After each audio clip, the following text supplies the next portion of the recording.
अस्सलाम वालेकुम everyone, welcome to vocabulary you learn English with easy lessons. आज का लेसन बड़ा इंपॉर्टेंट है। हम आज टू गेट और गेटिंग इन दोनों का जो सही इस्तेमाल है इंग्लिश के अंदर वो समझेंगे। इनका क्या मीनिंग होता है, ये कहाँ पर इस्तेमाल होते हैं, इनको कैसे इस्तेमाल किया जाता है, आज हम वो समझेंगे। तो चले शुरू करते हैं। सबसे पहले देख लेते हैं टू गेट। देखिए टू गेट जो है ना, वो हम 4 डिफरेंट मीनिंग्स में इस्तेमाल करते हैं। आप समझ लें कि इसके 4 डिफरेंट यूजेजेस हैं। जैसे कि इसका पहला यूज जो है वो ये है कि टू शो रीजन, कोई वजह बताने के लिए हम टू गेट को इस्तेमाल करते हैं। फिर कुछ सर्टेन वर्ब्स है इंग्लिश के अंदर जिनके साथ हम टू गेट को इस्तेमाल करते हैं। इस तरह से एडजेक्टिव्स के बाद जो है वो टू गेट का इस्तेमाल होता है। और एक इनका इसका इस्तेमाल होता है पैसिव वॉइस का। ठीक है, तो ये 4 इसके डिफरेंट इस्तेमाल हैं टू गेट के। इन चारों का अब हम बारी बारी समझते हैं। जैसे कि पहले हम देख लेते हैं रीजन के लिए, बताने के लिए, कोई वजह बताने के लिए। ठीक है, जैसे ये पहला सेंटेंस है, she works hard to get a promotion. ठीक है ना, शी वर्क्स हार्ड, ये पहला सेंटेंस है, कंप्लीट सेंटेंस है अपने आप में, कि वो जो है वो सख्त मेहनत करती है। अब वो क्यों मेहनत करती है, वो रीजन बताने के लिए हमने टू गेट लगाया और फिर आगे वो रीजन बताई। ठीक है ना, she works hard to get a promotion, वो मतलब मेहनत करती है, सख्त मेहनत करती है ताकि वो प्रमोशन हासिल कर सके। इसी तरह से he studies daily to get good marks, वो रोज पढ़ाई करता है। अभी वो रोज क्यों पढ़ाई करता है, टू गेट गुड मार्क्स, ताकि वो अच्छे नंबर ला सके। इसी तरह से दे एक्सरसाइज रेगुलरली, वो रोजाना जो है मतलब मुतवातर जो है वो एक्सरसाइज करते हैं, वर्जिश करते हैं। क्यों करते हैं, टू गेट फिट, ताकि वो फिट रह सके। ठीक है, तो एक इसका यूज जो सबसे पहला यूज है टू गेट का वो ये है कि आप कोई ना कोई बात की रीजन बताने के लिए इसको इस्तेमाल करते हैं, जिसकी मैंने ये 3 आपको एग्जांपल्स बताई हैं।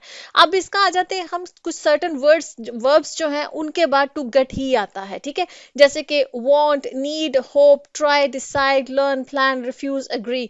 ये जो कुछ वर्ब्स हैं इनको जब आप इस्तेमाल करते हैं तो उसके बाद भी हम टू गेट का इस्तेमाल करते हैं। जैसे ये सेंटेंस देखें, he needs to get some rest, उसे जरूरत है, किस चीज की जरूरत है, कुछ रेस्ट लेने की जरूरत है। ठीक है, इसी तरह से they hope to get their visa soon, उन्हें होप है, दे होप, किस चीज की होप है, ये उसी तरह से जैसे मैंने आपको बताया कि रीजन बताने के लिए। ठीक है, लेकिन ये कुछ वर्ब्स हैं जिनके बाद हम टू गेट के बाद ही वो रीजन बता रहे होंगे। ठीक है, जैसे कि दे होप, वो उनको ये उम्मीद है, टू गेट देयर वीजा सून, कि वो जल्दी अपने वीजा जो है वो हासिल कर लेंगे। इसी तरह से ही try to get a discount at the store, उसने कोशिश की, किस चीज की कोशिश की, कि ताकि वो एक डिस्काउंट जो है वो स्टोर के ऊपर उसको हासिल कर सके। ठीक है, अब आ जाते हैं इसका एक और है, वो है एडजेक्टिव्स के बाद भी हम टू गेट को इस्तेमाल करते हैं।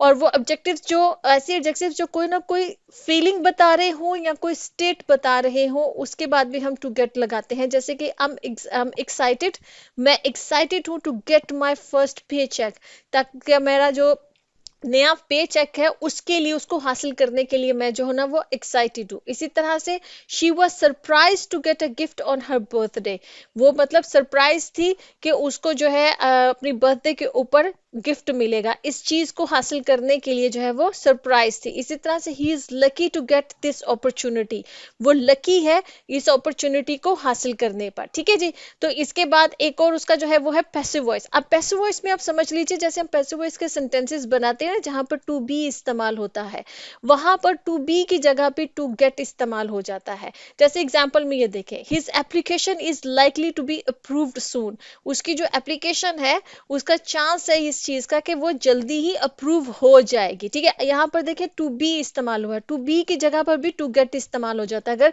इसी सेंटेंस को टू गेट के साथ इस्तेमाल करो, ये पैसिव वॉइस के सेंटेंसेस है, तो करेक्ट आंसर है। ठीक है, मतलब दोनों जो है ना वो करेक्ट है सेंटेंसेस, सॉरी करेक्ट आंसर नहीं, दोनों सेंटेंसेस जो है वो करेक्ट है ग्रामेटिकली। अब फर्क क्या है दोनों के अंदर, जो टू गेट है ना ये स्पोकन इंग्लिश में ज्यादा इस्तेमाल होता है, इनफॉर्मल है, और जो टू बी है ये फॉर्मल है, ये ज्यादातर रिटन इंग्लिश में इस्तेमाल होता है। ठीक है, अब जैसे एक और सेंटेंस देख लेते हैं, the house is going to be renovated next week, जो हाउस है वो अगले हफ्ते जो है वो रेनोवेट होने किया जाएगा। ठीक है ना, अब यहाँ पर देखिए टू बी इस्तेमाल हुआ, इसी सेंटेंस को अगर आप टू गेट रेनोवेटेड कह लेंगे तो भी मतलब करेक्ट सेंटेंस है, कोई इसमें जो है वो गलती नहीं है। टू बी की जगह पे टू गेट इस्तेमाल हो सकता है, बस टू बी जो है वो फॉर्मल है और टू गेट जो है वो इनफॉर्मल है। ज्यादातर नेटिव स्पीकर जो अपनी स्पोकन इंग्लिश में टू गेट इस्तेमाल करते हैं।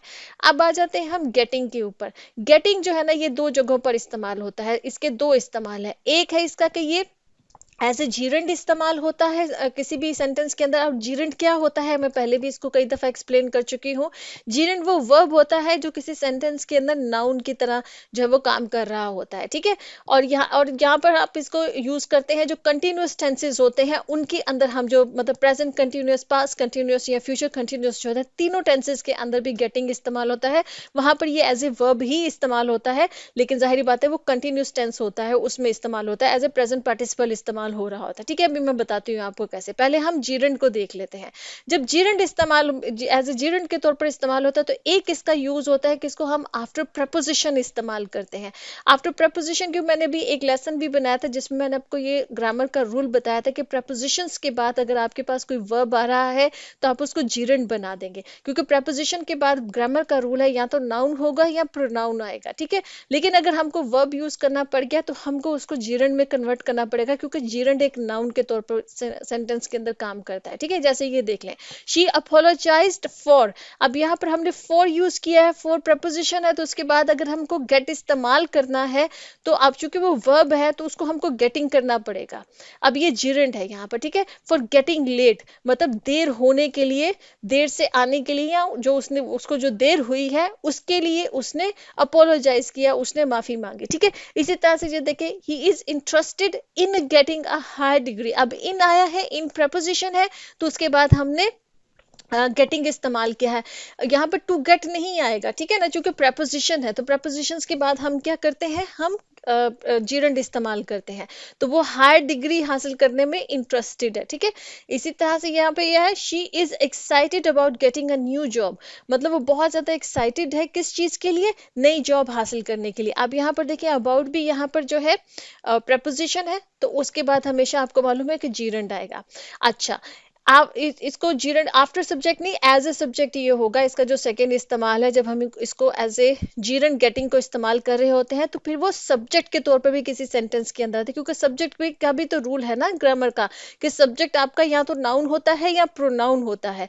तो अगर आपने किसी वर्ब को ही किसी सेंटेंस का सब्जेक्ट बनाना है तो फिर उस वर्ब को हमको जीरंड में कन्वर्ट करना पड़ेगा, क्योंकि फिर वो नाउन बन जाता है, ठीक है।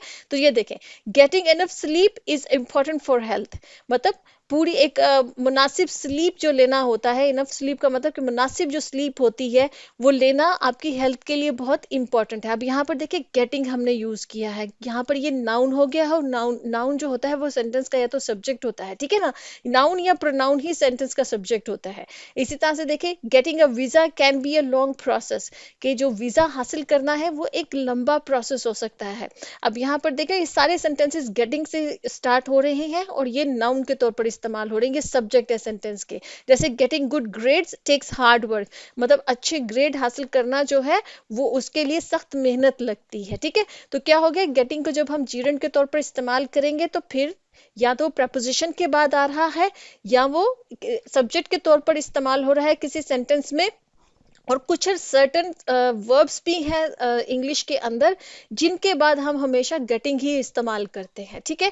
मतलब कि गेटिंग एज ए जीरंड ही इस्तेमाल करते हैं। जैसे कि आई एंजॉय गेटिंग कॉम्प्लीमेंट्स, मतलब I enjoy to get compliments नहीं होगा, क्योंकि एंजॉय हमारे पास एक ऐसा वर्ब है जिसके बाद हमको जो है कोई ना कोई उस जीरंड इस्तेमाल करना है। तो गेट को अगर यूज कर रहे हैं तो हमको उसको जीरंड बनाना होगा, ठीक है।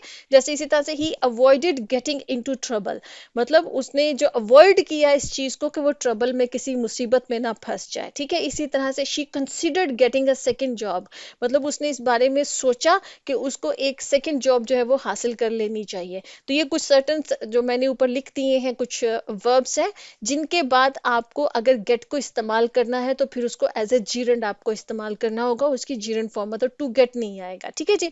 एक मैंने फिर आपको बताया था कि कंटिन्यूअस टेंसेस में इस्तेमाल होता है। जो कंटिन्यूअस टेंसेस में हम गेट को इस्तेमाल करते हैं तो एज ए वर्ब ही इस्तेमाल हो रहा होता है, और जाहिर बात है वो एज ए पार्टिसिपल इस्तेमाल हो रहा था। जैसे कि प्रेजेंट कंटिन्यूअस टेंस में क्या होगा, she is getting ready for the meeting, वो मीटिंग के लिए तैयार हो रही है, ये प्रेजेंट का कंटिन्यूअस टेंस है, ठीक है। इसी तरह से पास्ट कंटिन्यूअस होगा तो they were getting late for the event, वो इवेंट के लिए लेट हो रहे थे, ठीक है। पास्ट कंटिन्यूअस हो गया, हो रहे थे।